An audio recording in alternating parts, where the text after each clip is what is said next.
know why your reactions feel guided by an unseen hand. What will happen when blame leaves them clean while you feel guilty? If you want your mind untouched by silent control, listen carefully. You were taught that truth defends itself, but influence rarely plays fair. Manipulators study the small openings inside attention, then redesign your meaning. They do not push directly, they reshape frames until your choices shrink. Their favorite trick hides inside blame, because guilt is the fastest leash. They keep their image bright, while your image carries the stain. You defend yourself, they relax, and the crowd reads your defense as guilt. The system begins with priming, a quiet way to load assumptions. Before any conflict appears, they seed small cues about who seems careless.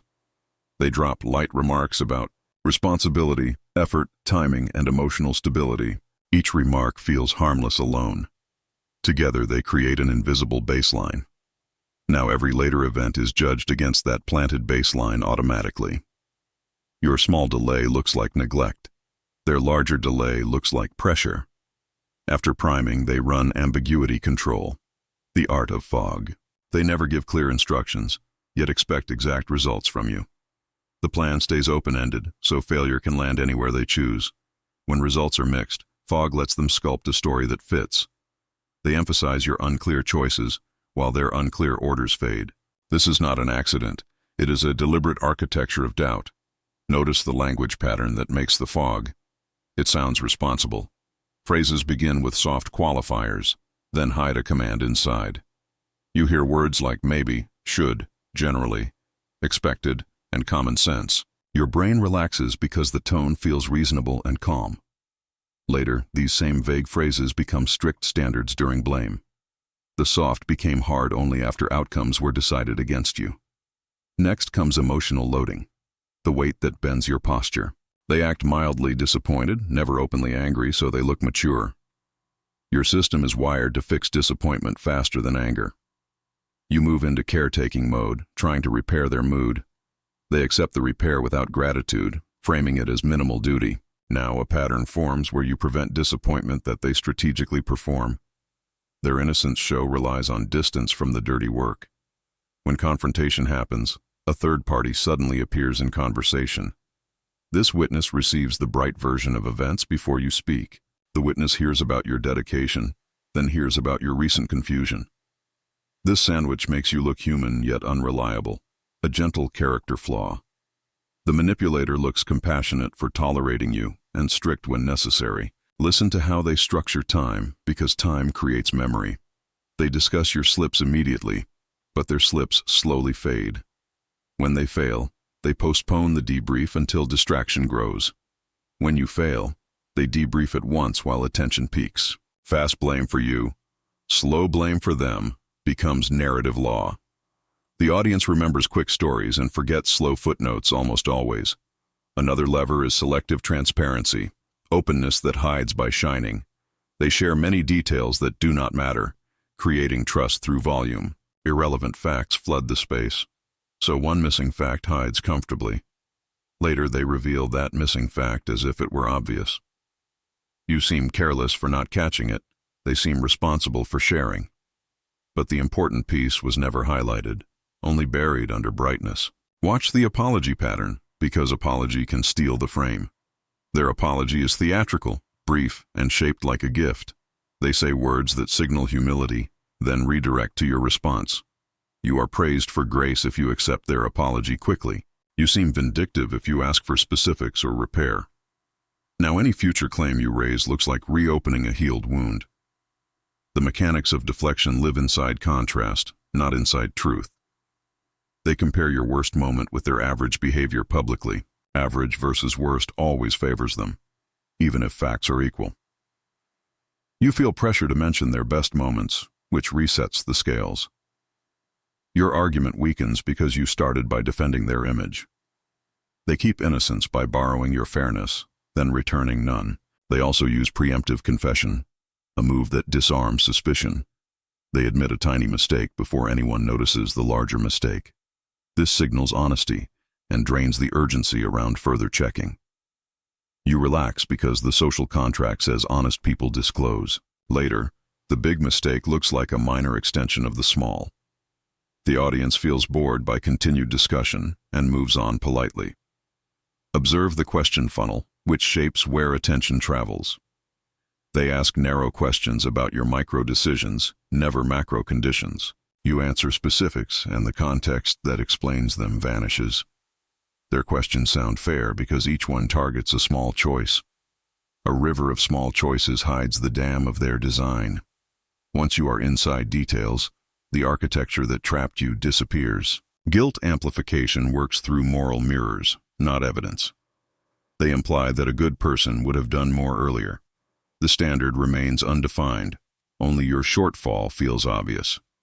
You try to meet the undefined standard next time, overspending energy. They raise the standard again, and your identity becomes the fuel. You chase approval like air, and they breathe easily beside you. The clean image survives using reputation outsourcing, a quiet alliance. They cultivate a circle that repeats their virtues on cue. These allies believe they are defending fairness, not protecting a manipulator. Because the manipulator never asks directly, loyalty feels self-generated. Group praise then pre-frames every conflict in their favor. A halo appears where there should be scrutiny and balance. Control deepens through document steering, the unseen ink. They encourage you to summarize outcomes in your own words. Your summary becomes the only record, which you wrote under pressure. Later, they reference your words as proof of your understanding. Their omissions never enter the record, your acceptance does. The page becomes a silent witness against you, signed by you. Notice the rescue and reward loop, a clever cycle. They withhold a small resource, then return it right before failure. You feel grateful for being saved from a problem they designed. Gratitude paints them as generous, and paints you as dependent. The loop repeats until your nervous system links them with safety. Now your brain defends them automatically when others question their actions. They maintain innocence through tone discipline, the velvet surface. Their voice stays calm while yours shakes under pressure. The audience equates calm with truth and tension with wrongdoing. You begin explaining with urgency, and urgency looks like guilt. They speak slowly and pause, letting silence argue for them. The room decides before facts finish because tone beat content. When cornered, they shift frames using moral fog again. They talk about intentions, not consequences, because intentions feel noble. They ask everyone to judge hearts, not outcomes, for fairness. Hearts are private, so their claim cannot be disproved cleanly. Your concrete examples look cold against their warm self-reading. The crowd forgives the warm reading and forgets the cold examples. Sometimes they deploy projection, the mirror that blinds. They accuse you of the thing they are actively doing. You waste energy denying, while they continue with confidence. The accusation confuses observers who cannot hold two mirrors. People choose the first mirror they saw and stick with it. Meanwhile, the real behavior grows roots while you argue reflections. The exit blockade is subtle because freedom destroys control. When you try to step back, they frame it as irresponsibility. They warn that your silence will harm others, which triggers conscience. Now leaving looks selfish and staying looks noble and loyal. This is not care, this is engineered duty that traps. The longer you stay, the more the trap looks moral. The manual also includes plausible deniability, the shield of maybe. They never write demands. They write suggestions with emotional weight. Each suggestion pushes you, yet remains innocent when inspected. If questioned, they laugh at the idea of control softly. Your discomfort appears sensitive, their behavior appears normal and balanced. Maybe becomes their armor, while certainty becomes your liability. How do you break this system without becoming similar to them? First, you must reclaim frames before content, because frames decide meaning. Name the pattern, not the episode, in clear and neutral language. Say that instructions were ambiguous, and outcomes were judged retroactively. Do not defend your character. Defend the process that failed. The audience understands process faster than they understand identity claims. Second, slow the timing so memory cannot be sculpted. If you need reflection, state that you will answer tomorrow. Time creates accuracy when pressure creates mistakes and guilt. A calm delay signals self-respect, not consent or avoidance. Document the request for clarity. Ask for specific standards and thresholds. Written clarity removes fog, and fog is the manipulator garden.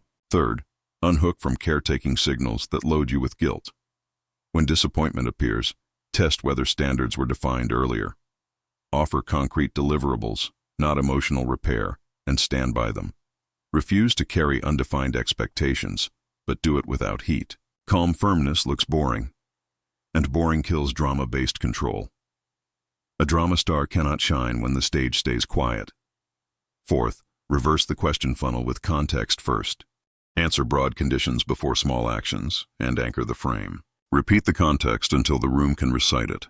Then walk into details with the context tied visibly. Now each micro-decision floats on the real river. Blame cannot isolate a droplet when the river is seen.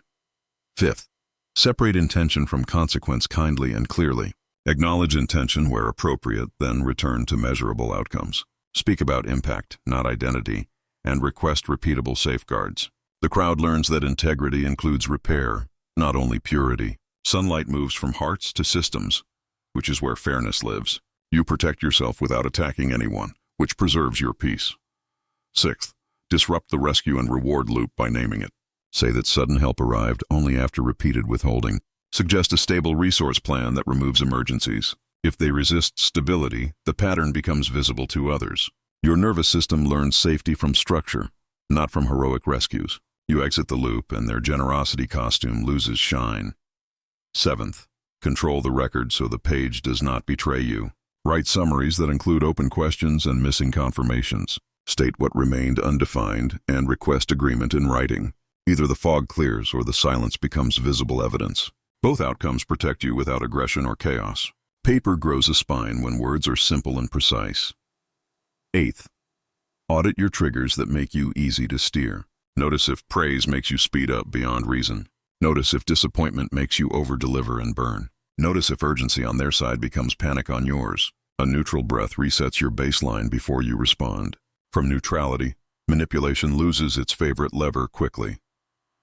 Ninth, watch for preemptive confession wrapped around a larger omission. Acknowledge the small admission, then ask for full scope mapping. If the scope expands, document it in plain language. Thank the expansion, then set a next review checkpoint publicly. You reward honesty while denying room for strategic half-truths. The performance ends when the spotlight lands on full context. 10th, refuse projection by naming behavior without absorbing identity. Say the behavior you witnessed, not the label they offered. Decline to defend yourself against their mirror. Return to facts. The audience needs a map, not a duel of faces. Maps feel dull, yet dullness is your ally here. Manipulation starves when meals become maps instead of dramas. To keep innocence, they need your energy, not only your silence. When you stop feeding the system with defensive emotion, it weakens. Your calm boundaries turn their tone strategy against itself instantly. Now the room notices who needs tension to think clearly. People trust the one who asks for clarity without heat. You become unreadable in the right way, steady and grounded. Understand this final piece. Their control survives on borrowed credibility. They borrow your kindness, your patience, and your need for fairness. Return these strengths to your own side through structure. Be generous with people and strict with systems and standards. That combination keeps your heart soft while your boundaries stay steel. Manipulation fails when warmth meets rules, not when warmth meets pleading. The hidden manual looks powerful, yet it collapses under daylight. Your tools are simple: clarity, timing, documentation, and neutral tone. Your voice does not need sharpness. It needs structure and patience. They will try one last move when structure appears. They will claim your calm structure proves you are cold and calculating. Will you recognize that claim as the final mask? Or will you defend your heart again? Do you know why you still feel guilty even after proving facts? What will happen when truth is clear, but blame still sticks to you? If you want to break invisible guilt traps, keep your focus sharp. The second layer of this hidden system is not about actions. It is about emotional gravity. Manipulators do not win with proof. They win with emotional weight. The mind remembers feelings longer than details, so they load feeling first and facts later. You walk into every conversation already carrying an invisible backpack of tension. They arrive empty-handed, smiling, calm, curious, looking like the reasonable one. The crowd does not check the backpack. They only judge who looks heavier. The first tool in this layer is emotional inversion, a silent swap of roles. You feel responsible for their upset, even when they cause the situation. They act confused, hurt, or mildly disappointed, never aggressive or loud. Their soft tone makes you feel like you are overreacting if you speak firmly. Your brain switches to repair mode, ignoring the original issue entirely. You become the fixer. They become the wounded, even when they fired the first shot. Next comes pattern distortion, the art of shrinking your efforts and magnifying your flaws. They describe your success as lucky, but your mistakes as predictable. Your compliments come in private.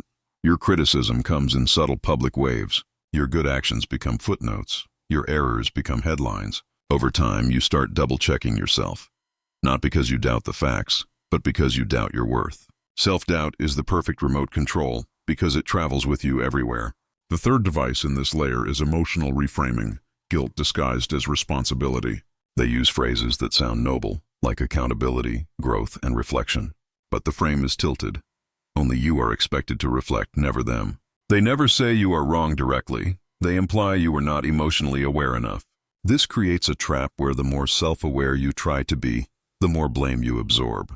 You keep polishing a mirror that was never pointing at them. Then comes the strategic silence, the pause that makes you panic. They stop replying. They delay decisions.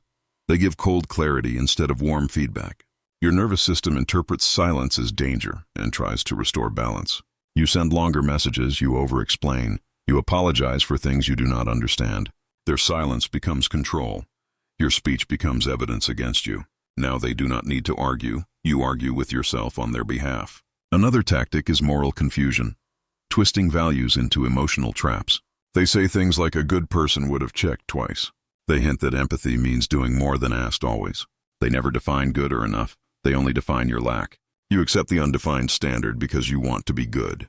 But morality without metrics is just a leash tied to your identity. Notice the pattern of small favors wrapped in delayed guilt. They do something kind, then store it like a future invoice.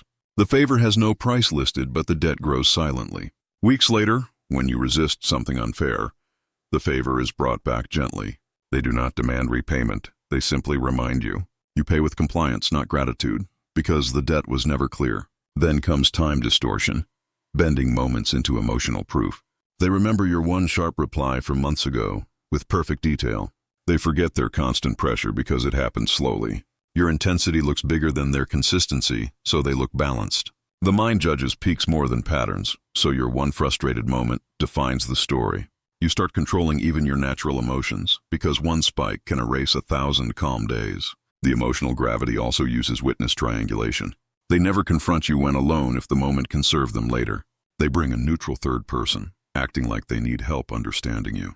The neutral person sees you explaining, defending, or justifying with tired energy. The manipulator sits calm, curious, almost sad at the conflict. Now the witness believes you are the emotional storm, and the manipulator is the calm victim of your intensity. Watch the way they use half responsibility. One of the most dangerous tools. They admit they contributed a little, but not enough to change the story. Their partial admission disarms you, so you stop pressing for full truth. Now the conflict looks resolved, but only on the surface. The root remains, waiting to repeat, and the blame ratio stays tilted. Half responsibility is not honesty. It is insurance for future control. They also use relief cycles, pain followed by sudden softness. They pressure you, question you, or emotionally drain you, then shift tone. They say kind words, give small praise, or act warm again without reason. Your brain feels rescued from discomfort, so it releases gratitude hormones. You forget the pressure and remember the relief, which bonds you deeper. Now you protect the person who hurt you, because they also soothed you. The emotional gravity ends with a final trap called identity hijack. They slowly convince you that being calm, patient, and understanding is your role. You begin to measure yourself by how well you absorb their imbalance. You say things like, "That is just how they are, I can handle it." Your strength is used as a cage because endurance becomes proof you should continue enduring. A prison made of pride is harder to see than one made of fear. To break this second layer, you must separate emotion from ownership. Feelings can exist without proving guilt. That is the first shift. Say the emotion aloud inside your mind, but ask who owns the cause. Do not soothe discomfort that you did not create. Let silence stay neutral instead of filling it with apology. Your nervous system learns freedom when you do not rush to repair. The next step is to anchor facts before feelings enter. Start with a timeline, not a tone, because time cannot be argued with. Once the line is clear, emotion cannot bend it. Never answer "why did you do that" until "when" and "what" are stable. Why questions are emotional traps. When questions are structural truth. The person who controls the timeline controls the fairness. Then reclaim worth from outcomes. Your value does not shrink because a task failed. Failure is a data point, not a personality badge. When they use failure to question identity, detach the two aloud. Say the result missed the mark, not "I failed as a person." Identity unhooked from outcome ends guilt-based leverage. Use neutral statements to break emotional gravity. "You might be right, but I need clarity first." "I hear the concern, but let us define the expectation." These sentences look simple, but they block energy theft. They return weight to logic, not emotion. A calm boundary is louder than a perfect defense. Lastly, remember this law of psychological balance. Any system that needs you to feel small in order to stay stable is not a relationship. It is extraction. And extraction is not fixed by empathy. It is exposed by clarity. You cannot outlove a structure designed to drain you. You can only name it, step back, and ask the real question. They can look innocent, they can sound calm, but can they stay accountable when you remove emotional currency? That question decides everything. Do you know why logic fails when you finally confront them? What will happen when every clear point you make turns against you? If you want to protect your mind from argument traps, stay alert. The third layer of silent manipulation is cognitive distortion control, the mind-bending stage. Here, the manipulator does not fight your facts, they bend your thinking path. They do not stop your words, they redirect the meaning underneath them. You speak truth, but truth enters their frame and comes out looking unstable. This is the level where people say, "I do not know what happened, but somehow I became the problem." It is not confusion, it is engineered disorientation. The first device in this layer is narrative flipping. They take your objection and convert it into proof of your flaw. If you ask for clarity, they say you overthink. If you speak directly, they say you are aggressive. If you stay calm, they say you are emotionally distant. Their goal is not accuracy, it is expansion, where everything you do confirms their claim. Next comes plausibility twisting, truth shaped into convenient half mirrors. They never deny what happened. They only deny what it means. They say, "I never said you were wrong. I only said you could have tried harder." You hear softness, but the implication is sharp. They allow the fact, but steal the conclusion. You stay arguing about meaning, not the act, and they win the frame. Then appears the illusion of equal blame, a false balance trap. They say both sides made mistakes. Both sides hurt each other. Both sides need to reflect. This sounds wise, but destroys responsibility mapping completely. Because if both are equally wrong, then the one with more control escapes consequence. Equality without proportion is not fairness, it is camouflage. Their wrong dissolves into your willingness to share guilt. Another trick is selective memory activation. They only remember moments where you seemed intense, careless, or confused. They forget every moment of clarity you delivered, no matter how recent. Your brain tries to defend the missing memories while theirs acts certain. Certainty beats confusion in most social spaces, even if the certainty is fake. Now you feel like you are defending your entire existence, not one incident. Cognitive distortion also uses circular questioning. They never answer your point, they only question your motive. Instead of "why did you hide that?" they ask "why are you assuming bad intent?" Instead of "what happened here?" they ask "why are you so sensitive today?" Now the topic is not the issue, the topic is your psychology. You lose ground because you start defending your sanity, not the situation. Then comes semantic fog, the word game that reshapes reality.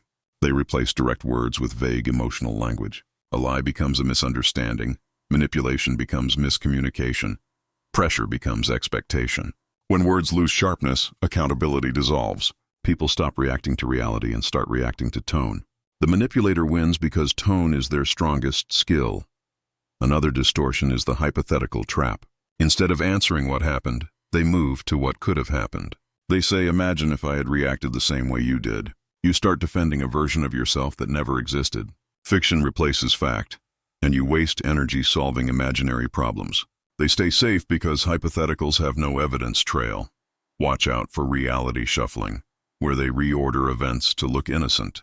They say, "I reacted because you raised your voice," but you raised your voice because they provoked you first. They start the story at the moment that benefits them most. You argue from the start, they argue from the middle, and the crowd gets confused. Whoever controls the starting point controls the judgment. The most advanced trick here is logic exhaustion. They intentionally stretch arguments until your patience dies. You start the conversation sharp, but end it tired, frustrated, and silent. Then they say, "See, I tried to talk, but you shut down." They win not by proving anything, but by outlasting your energy. When logic stops, narrative wins, and narrative belongs to the one still talking.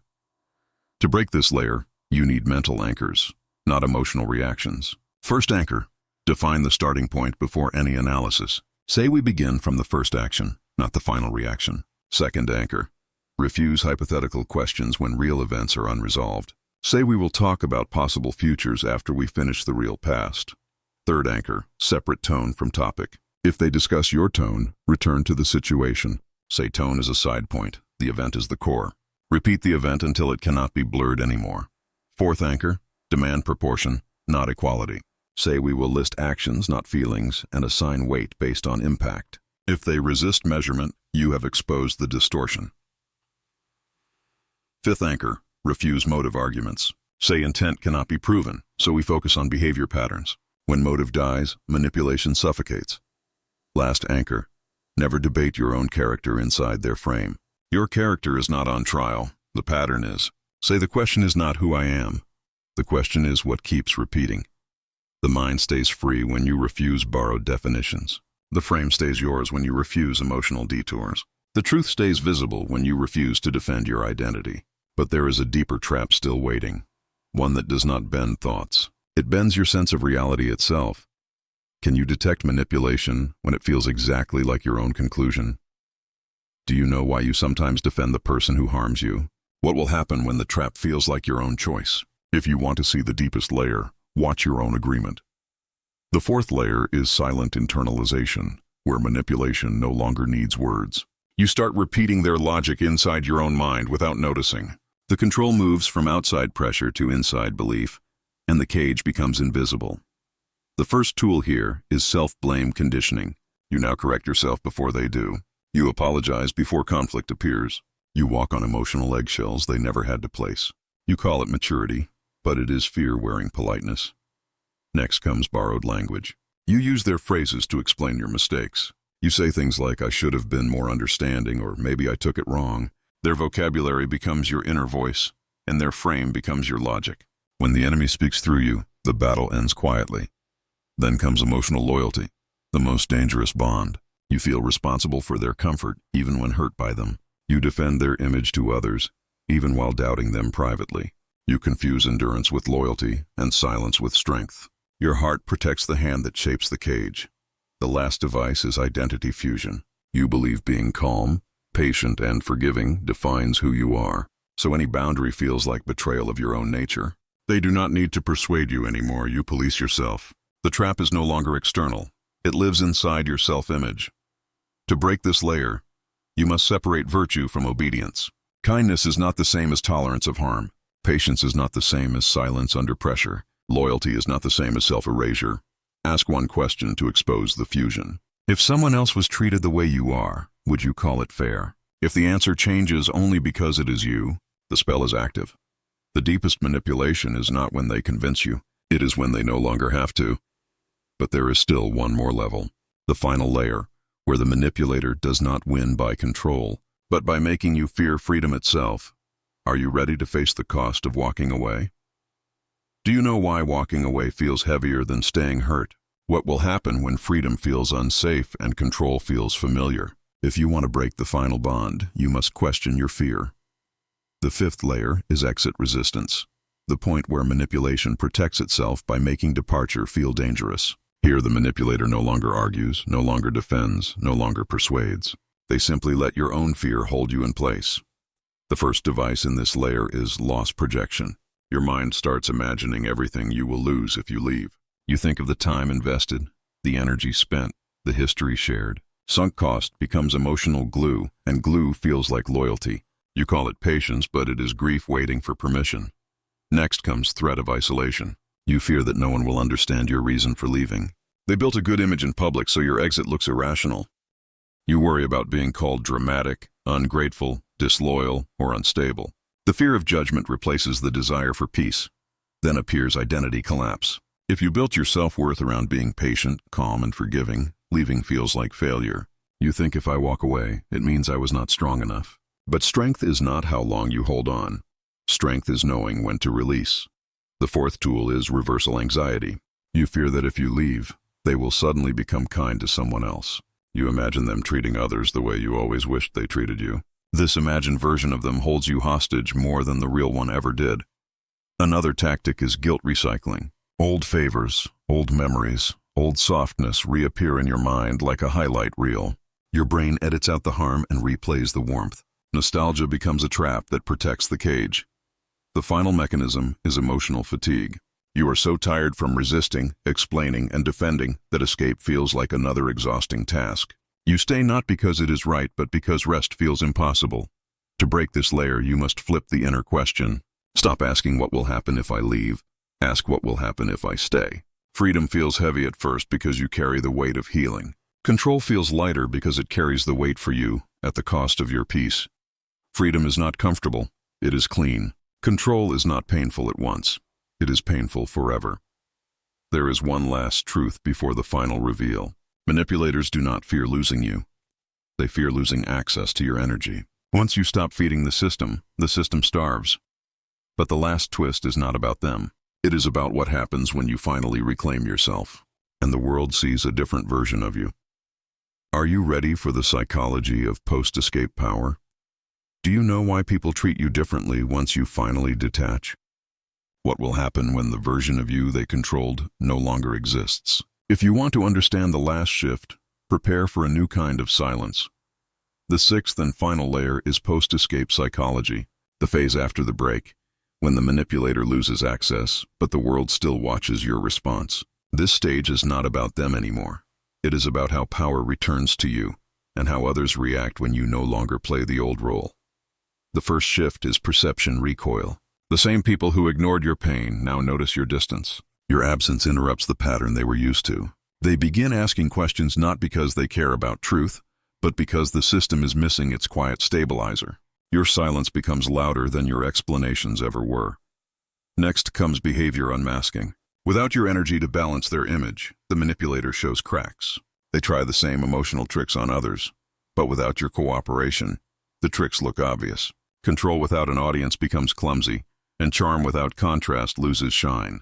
You were not the weak link, you were the mirror that made them look stable. The third shift is identity reboot.